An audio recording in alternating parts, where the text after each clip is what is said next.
Khordha block ଟାଙ୍ଗିଆପଡ଼ା ଗ୍ରାମର Mahavir club ସଦସ୍ୟମାନଙ୍କ ଆୟୋଜନରେ ମାନ୍ୟବର ପ୍ରଧାନମନ୍ତ୍ରୀଙ୍କ ଆହ୍ୱାନ କ୍ରମେ ମା ପାଇଁ ଗଛଟିଏ କାର୍ଯ୍ୟକ୍ରମ ଅନୁଷ୍ଠିତ ହୋଇଯାଇଛି।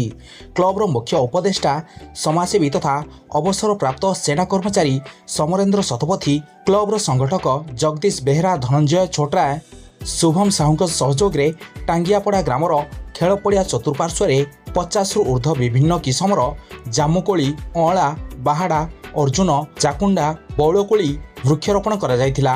ଏହି ପବିତ୍ର ବୃକ୍ଷରୋପଣ କାର୍ଯ୍ୟକ୍ରମରେ ମୁଖ୍ୟ ଉପଦେଷ୍ଟା ସମରେନ୍ଦ୍ର ଶତପଥୀଙ୍କ ସହିତ ପ୍ରକୃତି ବନ୍ଧୁ ପୁରସ୍କାର ପ୍ରାପ୍ତ ସମାଜସେବୀ ଗୋପାଳକୃଷ୍ଣ ପ୍ରଧାନ, କ୍ଲବର ସଭାପତି ଗୁରୁପ୍ରସାଦ ଛୋଟରାୟ, ସମ୍ପାଦକ ପ୍ରମୋଦ ସାହୁ ବୃକ୍ଷରୋପଣ କରି କାର୍ଯ୍ୟକ୍ରମକୁ ଉଦ୍ଘାଟନ କରିଥିଲେ।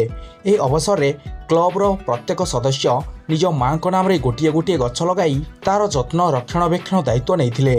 କ୍ଲବର ଜ୍ଞାନରଞ୍ଜନ ରାଉତରାୟ, ଧର୍ମାନନ୍ଦ ନନ୍ଦ, ସନାତନ ରଣା, ନରୋତ୍ତମ ଛୋଟରାୟ, ରାକେଶ ରଣା, ଶ୍ରୀତମ ରଣା, ଗୁପ୍ତେଶ୍ୱର ସାହୁ, ସୁଶାନ୍ତ ରଣା, ସିଦ୍ଧାର୍ଥ ନାୟକ, ରୋହିତ କୁମାର ସାହୁ, ସୂର୍ଯ୍ୟକାନ୍ତ ବେହେରା, ଚିନ୍ତାମଣି ଛୋଟରାୟ, ସୁମନ କୁମାର ମହାପାତ୍ର, ସ୍ୱାଧୀନ ରଣା, ଦିବ୍ୟରଞ୍ଜନ ରାଉତରାୟ, ଦୀପୁନି ରଣା, ଆକାଶ ମହାନ୍ତି, ଦେବୀପ୍ରସାଦ ବେହେରା, କୃଷ୍ଣ ରଣା, ପବିତ୍ର ସାହୁ, ବାପିନା ରଣା, ନାରାୟଣ ସାମନ୍ତରାୟ, ସିପୁନା ରଣା, ବଳିଆ ମହାନ୍ତି, ଗୁରୁଦେବ ମହାନ୍ତି, ସୁଶୀଲ ମହାପାତ୍ର, ଓମ୍ ରଣା ପ୍ରମୁଖ ସହଯୋଗ କରିଥିଲେ।